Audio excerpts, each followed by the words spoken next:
Chris knows his stuff. Chris knows his stuff.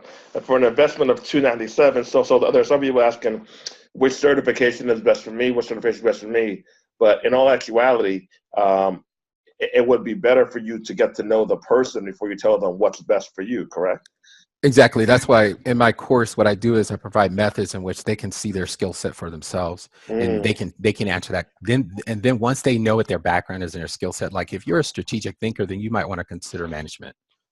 Right? mm, If you're somebody who's tactile, means somebody who likes to be operative and have their hands involved into a task, then you need to think about programming, or you need to think about network engineering or system engineering or things of that nature. But you need to find out who you are, what you bring to the table, what your natural inclination is, and then from your natural inclination, like we don't want to go against the grain.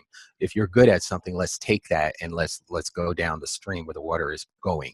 Right? Let's not go against it, because that means that towards the end, what's going to happen is you're going to be able to get a big thrust because you're going to you're going to your natural flow. So once you start maturing in this field, that's when you're going to be able to push yourself to a higher level in terms of salary, because you're doing what becomes natural to you and you become better at it. mm.